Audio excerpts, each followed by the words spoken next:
بسم اللہ الرحمن الرحیم۔ آپ نے اس ویڈیو کو صدقہ جاریہ سمجھ کر آگے ضرور شیئر کرنا ہے۔ دنیا میں بھوک صرف پیٹ کی نہیں ہوتی، کچھ لوگ محبت، عزت اور توجہ کے بھی بھوکے ہوتے ہیں۔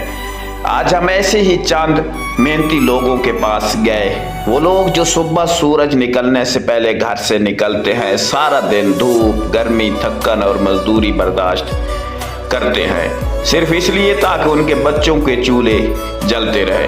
مگر افسوس، ہم اکثر ان کے پاس سے ایسے گزر جاتے ہیں جیسے وہ انسان نہیں، صرف مزدور ہوں۔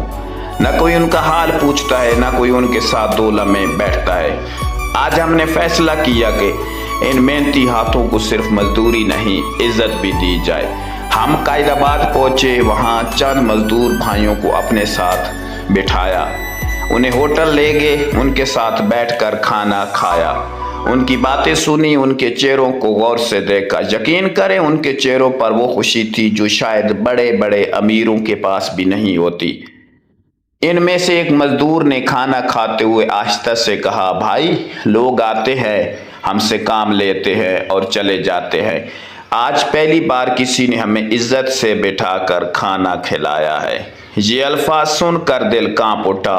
ہم سوچنے پر مجبور ہو گئے کہ ہم روز کتنے لوگوں کے پاس سے گزرتے ہیں جنہیں شاید صرف ایک وقت کا کھانا نہیں بلکہ محبت، عزت اور احساس چاہیے ہوتا ہے۔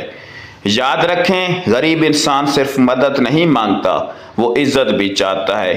آپ کا ایک کھانا، ایک مسکراہٹ، ایک اچھا لفظ کسی ٹوٹے ہوئے دل کو دوبارہ زندہ کر سکتا ہے۔ اگر اللہ نے آپ کو 2 وقت کی روٹی دی ہے تو کسی ایک بھوکے کو بھی یاد رکھیں۔ اگر آپ کے پاس سہولتیں ہیں تو کسی مزدور کے بچوں کی دعاؤں میں شامل ہو جائے، کیونکہ کسی غریب کے چہرے پر آنے والی ایک سچی مسکراہٹ شاید آپ کی زندگی کی سب سے قیمتی کامیابی بن جائے۔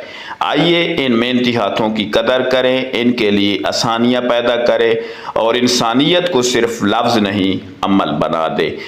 آپ سے درخواست ہے دوبارہ کہ اس ویڈیو کو آپ نے صدقہ جاریہ سمجھ کر ضرور شیئر کرنا ہے تاکہ لوگوں کے لیے آسانیاں پیدا ہو سکے۔ اللہ تعالیٰ آپ سے راضی ہو۔